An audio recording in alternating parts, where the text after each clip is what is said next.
برادر حق ہستی حق طلب بفرمان خدا مشاہدہ گر خبرداری زحی لا یموت بردہاں بنے مہر سکوت بردہان خود بنے مہر سکوت بردہان خود بنے مہر سکوت اے پسر پندو نصیحت گوش کن گر نجات باید خاموش کن ہر کرا گفتار بسیارش ہوا دل درون سینہ بیمارش ہوا آنکھ لانا خواب پیش خاموشی ہوا پیش اے جاہل فراموشی ہوا خاموشی از کذن غیبت واجب است اپنا ہستا آنکھ کو بگفتن راغب است اے برادر جو ثنائے حق مگو قول خود را از برائے دب مگو ہر کی در بندے عمارت میں شواد ہر کی دارت جملہ غارت میں شواد دل سے پر گفتن بمیرت در بدن گرچ گفتارش بود مر عدن آنکھ سعی اندر فصاحت آنکھ سعی اندر فصاحت می کند آنکھ سعی اندر فصاحت میں کند چہرہ دل را جراحت میں کند رو زبان را دردہا محبوس دار وز خلائق خیش را مایوس دار ہر کی اوبر عیب خود بینا شواد روح اورا قوت پیدا شواد اچھا در بیان فوائد خاموشی سکوت اور خاموشی کے فوائد کے بیان کہ بھئی خاموشی جو ہے اس کے بڑے فائدے اور ہر وقت کت کت کرنے کے نقصانات ہیں من کسرا لغتہ کسرا غلط وہ مفید طالبین نے کہا ہے نا کہ من کسرا لغتہ کسرا غلط جس کے لغت زیادہ ہیں یعنی گڑگڑ کرتا ہے بس تو جو گڑگڑ زیادہ کرتا ہے اس سے غلطیاں بھی زیادہ ہوتی ہیں تو یہ بھی خاموشی کے کہ اے برادر گر تو ہستی حق طلب اے میرے بھائی اے برادر اے میرے بھائی گر تو ہستی اگر ہے تو منی تو ہستی منی ہے اگر منی اگر ہے تو کیا ہے حق طلب حق کو طلب کرنے والا راستی کو صداقت کو طلب کرنے والا اگر تو ہے تو پھر میری بات سن وہ یہ کہ جز بفرمان خدا مکشوائے لب جز بفرمان خدا جز منی علاوہ سوا فرمان خدا کو تو آپ جانتے ہیں اللہ کے کلام اللہ کے حکم فرمان مانے حکم ہاں تو علاوہ حکم خداوندی کے مکشائے لب نہ کشادہ کرو نہ کھولو اپنے ہونٹوں کو لب مانے مطلب یہ کہ جب بھی آپ بات کریں حکم الہی کی بات کریں لوگوں کو دین بتائیں تو یہ تو اگر آپ بات کریں گے تو پھر تو اس کا تو مزہ ہے لیکن لغویات اور بکواسات کرو گے اس سے خاموشی بہتر ہے گر خبرداری حی لا یموت اگر تو پتہ رکھتا ہے خبر رکھتا ہے حی لا یموت کے متعلق یعنی باری تعالیٰ جو زندہ ہے دائماً اور لا یموت موت ان کے اوپر طاری نہیں ہوگی تو بردہان خود بنے مہر سکوت تو اپنی زبان اپنی منہ پر دہان بنے منہ خود بنے اپنا بنے امر کا صیغہ ہے رکھ دے مہر بمانے مہر سکوت بمانے خاموشی تو اپنے منہ پر رکھ دے سکوت کا مہر یعنی لگا دو ٹھاپا لگا دو کہ بس نہیں بولوں گا عائشہ میں اے پسر پندو نصیحت گوش کن اے بیٹھے پند اور نصیحت عطف تفسیری ہے، دونوں کا معنی ایک ہے۔ نصیحت گوش کن، ہاں کان رکھ، یعنی مطلب یہ کیا کہ نصیحت کی باتیں جب ہو رہی ہوں، لوگ نصیحت کی باتیں کر رہے ہوں تو گوش کن، تم کان اس کی طرف کان رکھ، کیا مطلب یعنی متوجہ ہو جاؤ، سن لو۔ گر نجاتی بایدت خاموش کن، اور اگر تجھے نجات چاہیے، گر نجاتی بایدت، تت دت وہ تا ضمیر ہے، تجھے نجات باید یعنی تجھے اگر نجات چاہیے تو پھر کیا کرو، خاموش کن، خاموش ہو جا، اپنی زبان کو خاموش رکھ۔ ہر کرا گفتار بسیارش بود، ہر کرا ہر وہ بندہ جس کے لیے گفتار بولنا، گفتگو ٹر ٹر کرنا،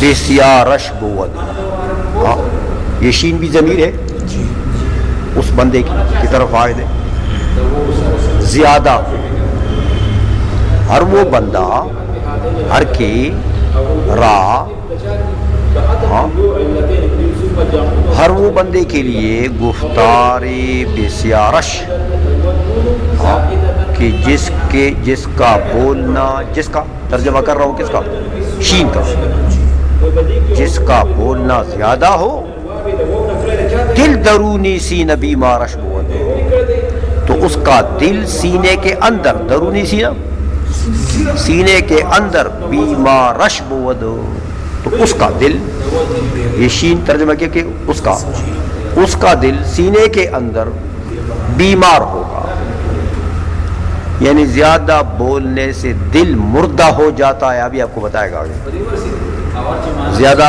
ٹٹر کرو گے نا تو اس کا نتیجہ کیا،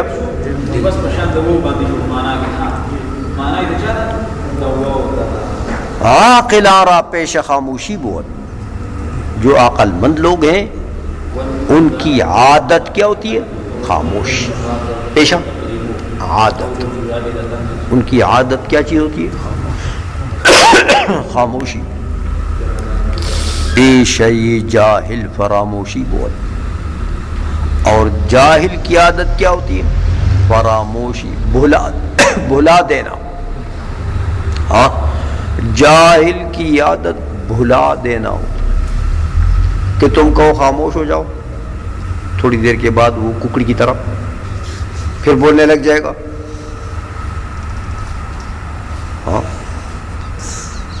اس کا دماغ کتنا ہے جیسے ککڑی کا ہے، ککڑی کو کہو شش تو تھوڑی دیر کے لیے وہ بھاگ جائے گا، لیکن اب پھر آ جاتا ہے، اس کو بات پھر بھول جاتی ہے کہ مجھے کسی نے شے کہا ہے، سمجھ آئیے، تو جاہل کا یہی حال ہوتا ہے، خیر خواہی نصیحت کی بات کرو بس وہ جلدی بھول جاتا ہے۔ آئی سمجھ، خاموشی از کذب و غیبت واجب است، خاموشی جو ہے دروغ گوئی سے، کذب جھوٹ بولنا، غیبت کسی کی غیبت کرنا، پیٹھ پیچھے اس کی کوئی ایسی بات کرنا کہ اگر وہ بات اس کو پہنچے تو وہ خفا ہو جائے، اس کو صدمہ پہنچے، کسی کے پیٹھ پیچھے ایسی بات کرنا کہ وہ بات اگر اس کو معلوم ہو جائے تو اس کو صدمہ پہنچ جائے گا، اسی کو غیبت کہتے ہیں، چاہے سچی بات بھی ہو، چاہے، اور اگر سچی بات نہیں ہے ایسے باندھ دیا آپ نے تو بہتان ہو گیا نا بھائی، پھر وہ تو غیبت نہیں ہے۔ اس لیے کہتے ہیں کہ کذب سے، دروغ گوئی سے اور غیبت سے تو خاموشی جو ہے یہ تو واجب ہے، اس سے زبان بند کرنا یہ تو واجبات میں سے ہے۔ ابلہ ہست آنکھوں بگفتن راغب است، ابلہ ہست بے وقوف ہے آنکھ کو وہ بندہ، ہاں کہ بگفتن راغب است، کہ اس کی رغبت کس میں ہے، بولنے میں ہے، کہ بس بولتے رہو، بولنا ہی اچھا ہے، کہتے ہیں بے وقوف ہے، کھوتا ہے. سمجھ آ گئی ہے؟ بولے گا تو جتنا زیادہ بولے گا اتنی غلطیاں کرے گا. اے برادر جس ثنائے حق مگو، اے میرے بھائی اللہ کی ثنا و صفت کے بغیر کوئی بات نہ کرو. ہاں اے میرے بھائی، جزو منے علاوہ، ثنا منے باری تعالیٰ کی تعریف، ہاں حق منے اللہ تعالیٰ، مگو منے مت بول. سمجھائیے، باری تعالیٰ کی تعریف کے علاوہ اور کچھ مت بول. قول خدرا از برائے دق مگو، بات اپنی کو، قول خود اپنی بات کو از برائے دق چکمک کرنے کے لیے مت کہو. تمہاری بات کو چکمک کرنے کے لیے مت کہو. بات تم نے کہی ہوگی، دوسرا آیا ہوگا اس نے رد کر دی ہوگی، تو تمہاری بات تو چکمک ہو گئی. تو کیوں کہتے ہو ایسی بات ہو؟ اور اللہ کی تعریف کرو گے، اللہ کی ثنا کرو گے، اس کو کوئی رد نہیں کر سکتا. عائشہ میں ہر کی در بندی عمارت می شود، ہر وہ بندہ کہ در بند عمارت، بند بمانا فکر سوچ، کہ جو عمارت کی سوچ اور فکر میں ہو گیا کہ بھئی یہ ایک کمرہ بنانا ہے، وہ دوسرا بھی بنانا ہے، وہ چوتھا بھی بنانا ہے، وہ غسل خانہ بھی بنانا ہے. ہاں وہ کچن بھی بنانا ہے، وہ تو بس بنانا ہی بنانا ہے. سمجھئے، جو اس فکر میں پڑ گیا تو کیا ہو گیا؟ ہر کدارت جملہ غارت می شود، جتنا پیسہ رکھتا ہے نا وہ سارا برباد ہو جائے گا.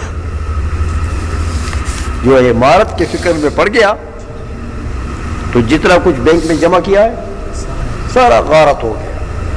کیونکہ حدیث میں آتا ہے کہ عمارت میں بے برکت مال لگ جاتا ہے،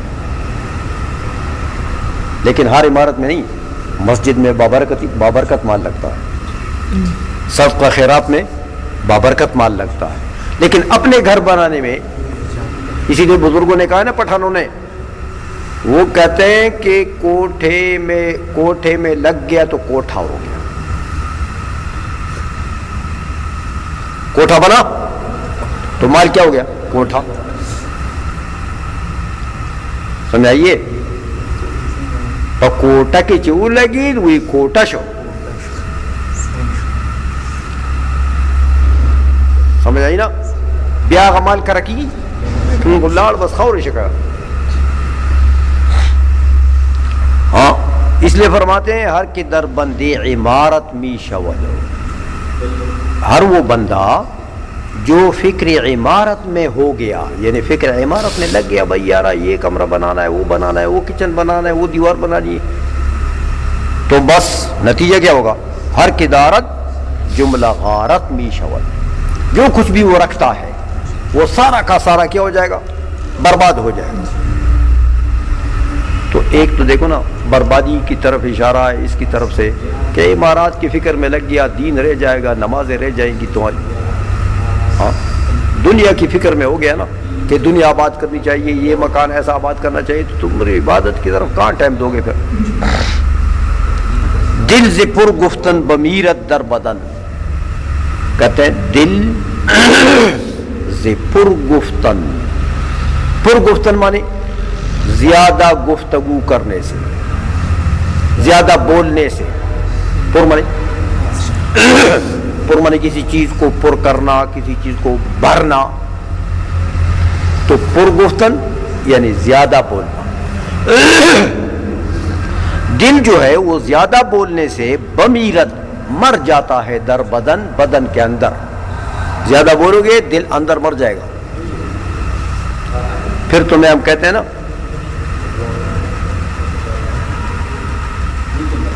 ایک تو یہ بات بھی ہے کہ یہ سنی جو ہے یہ ٹٹر بہت کرتے ہیں، فضول، تو ٹٹر بہت کرنے سے بھی دل مر جاتا ہے. اور کچھ مردوں کے ماخام کھاتے ہیں، سنائیے نا، ماخام جاتا ہے مردوں کا ماخام. ماخام اصل میں یہ مغرب کے ٹائم کو کہتے ہیں. تو کسی کے گھر میں مردہ ہو جائے، کوئی مر جائے، فوتی ہو جائے، تو وہ 7 دن مغرب کے وقت وہ صدقہ کچھ کرتے پکاتے ہیں اپنے گھر میں، تو اس میت کے روح کو ایصال ثواب کے لیے وہ صدقہ دیتے ہیں. تو وہ 7 دن جو کھلاتے ہیں نا مسکینوں کو، تو اس کو ماخام کہتے ہیں، کیونکہ وہ ماخام کے ٹائم میں بلا. سمجھائیے. تو یہ مردوں کا ماخام کھانا جو ہے، یہ بھی وہ حدیث میں آتا ہے نا کہ طعام المیت یمیت القلب، میت کا جو طعام ہے وہ دل کو مار دیتا ہے. اس لیے علماء لکھتے ہیں کہ وہ علماء کو نہیں کھانا چاہیے، دوسرے مساکین کو کھلاؤ. علماء کا دل اگر مر جائے خدا نہ خواستہ تو بیڑا غرق ہو گیا، کیونکہ مولوی صاحب کو پھر ڈانگوں سے بھی نہیں اٹھا سکو گے، اس کا دل مر گیا ہے. اب تم کہو جی وہاں وہ سیاسی جلسہ ہے، وہ جلوس نکالنا چاہیے، یار وہ جا کر بستر میں لیٹ جائے گا، اس کا دل مردہ ہے. وہ کہتا ہے جلوس کیا کرنا ہے یار، جلوس کو کیا کرنا ہے، وہ میلاد شریف کا جلوس ہے، لوگ نکال دیں گے، کیا کرنا ہے جلوس کو. تو اس کو ڈانگے نیچے کرو نا، تو ڈانگوں سے بھی اس کو نہیں اٹھا سکو گے، اس کا دل مر گیا. تو اس لیے طالب علموں کو اور علماء کو میت کے ماخام نہیں کھانے چاہیے. تو یہ ہماری سنی کیا کرتے ہیں، یہ میت کے ماخاموں کے پیچھے پڑتے ہیں، دل مردہ ہو جاتا ہے، بیڑا غرق ہو جاتا ہے. پھر نہ یہ لوگوں کے سامنے سیدھی بات کر سکتے ہیں، دل مردہ ہے. سمجھائیے. نہ پھر دین پہنچا سکتے ہیں، نہ دین کا رہا نہ دنیا کا رہا، صرف کھانے کا رہا، بس پیٹ کا رہا. تو یہ پیٹ کے لیے تو خدا نے نہیں پیدا کیا نا ہم کو، یہ تو دین کی خدمت کے لیے پیدا کیا بھائی. آج ہمیں اس لیے کہتے ہیں کہ دل زپر گفتن بمیرت در بدن. ہاں، دل زیادہ بولنے سے مر جاتا ہے بدن کے اندر.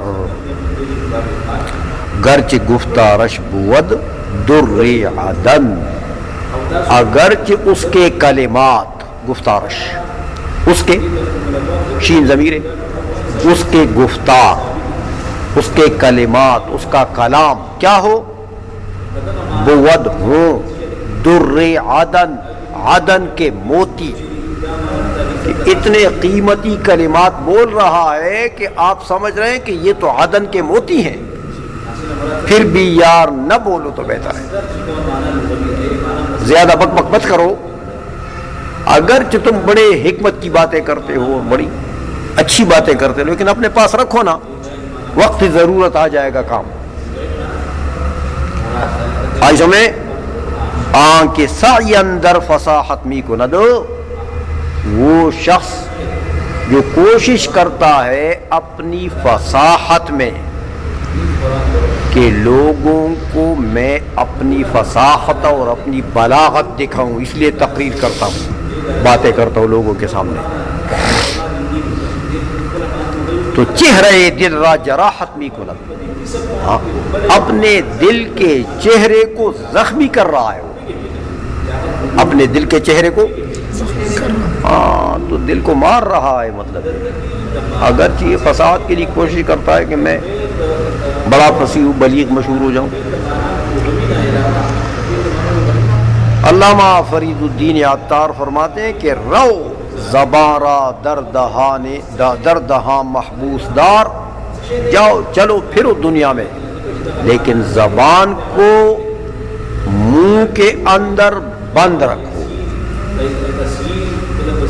زبان را دردہان، زبان کو منہ کے اندر محبوس دار قیدی رکھو، یعنی بند رکھو. وز خلائق خویشرا مایوس دار، اور مخلوق سے اپنے آپ کو نا امید رکھو، کسی سے طمع نہ کرو کہ یہ مجھے پیسے دے گا، یہ تو بڑا مالدار آدمی ہے یار، یہ اس کے قریب لگوں گا نا کچھ دے گا. ہاں وہ نہیں دے گا. سمجھ آئیے، اس لیے کہتے ہیں وز خلائق، مخلوق سے خویشرا اپنے کو مایوس رکھ، نا امید رکھو کہ یہ مجھے کچھ بھی نہیں دے گا. یہ کیا دے گا یار، بیچارہ خود مانگتا پھرتا، پیسوں کے روٹی کے پیچھے بھاگتا ہے صبح سے لے کے شام تک. اس کی باغ کس کے لیے؟ ٹکڑا روٹی کے لیے. تو یہ مجھے کیا دے گا؟ بات کرو اس غنی کی، ہاں، جس کی کوئی ضرورت نہیں ہے اور وہ ہر کسی کو بغیر مانگے اتنا دیتا ہے، اتنا دیتا ہے کہ ضرورت سے زیادہ. بات کرو اس کی. یہ کیا جو خود روٹی کے لیے روٹی کے پیچھے کرتا ہے بھاگتا، یہ مجھے کیا دے گا؟